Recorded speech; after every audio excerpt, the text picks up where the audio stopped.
امریکی صدر Donald Trump نے مشرقی وسطی سعودی عرب کے حوالے سے بڑا انکشاف کیا ہے کہ سعودی عرب بہت جلد ابراہم اکارڈ ابراہیمی معاہدے میں شامل ہو جائے گا۔ ڈونلڈ ٹرمپ کا مزید کہنا ہے کہ دو ریاستی حل یعنی اسرائیل اور فلسطین ریاستیں بننے کے بغیر سعودی عرب اس معاہدے میں شمولیت اختیار کرے گا۔ ٹرمپ کا کہنا ہے کہ مجھے ایسا نہیں لگتا کہ دو ریاستی حل کے بعد سعودی عرب اس معاہدے میں آ جائے۔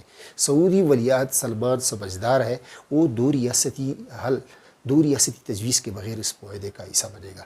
اگر سعودی عرب اس معاہدے میں شامل ہو جاتا ہے تو اسرائیل کے لیے بہت بڑی کامیابی ہوگی اور فلسطین کو بہت بڑا جھٹکا لگے گا۔ ناظرین، یہاں پر میں آپ کو بتاتا چلوں ابراہم اکارڈ کیا ہے، ابراہیمی معاہدہ کیا ہے۔ ستمبر 2020 میں اسرائیل، متحدہ عرب امارات، بحرین اور بعد میں سوڈان اور مراکش بھی اس معاہدے میں شامل ہوئے۔ یہ معاہدہ ٹرمپ کی خصوصی کوششوں کی وجہ سے اسرائیل متحدہ عرب امارات کے مابین قائم ہوا تاکہ اسرائیل اور عرب ممالک کے مابین امن، سیاحت، سرمایہ کاری، تجارت اور ٹیکنالوجی کو فروغ دیا جا سکے۔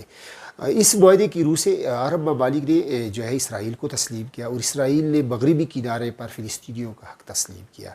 اس معاہدے کا نام ابراہیمی معاہدہ ابراہم اکارڈ اس لیے رکھا گیا کہ تینوں یہودی، عیسائی اور مسلمان تینوں مذاہب کے لوگ جو ابراہیم علیہ السلام کو اپنا نبی سمجھتے ہیں، اس وجہ سے اس معاہدے کا نام ابراہم اکارڈ یعنی ابراہیمی معاہدہ رکھا گیا۔ ٹرمپ اب دوبارہ برسر اقتدار ہے اور ثالثی کا کردار ادا کرتے ہیں۔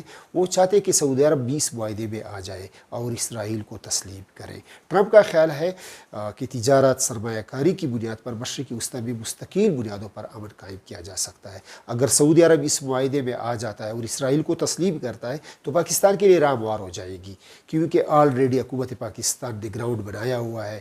یہاں فلسطینی جھنڈا لہرانے پہ پابندی، فلسطین کے حق میں جلسے جلوس جلوس نکالنے پر پابندی، تو پاکستان کے لیے بھی ایک بڑا اسٹرانگ ایکسکیوز اس کے پاس آ جائے گا اور عوام کے سامنے کہ سعودی عرب نے جو ہے تسلیم کیا اسرائیل کو، ہم بھی تسلیم کرنے جا رہے ہیں۔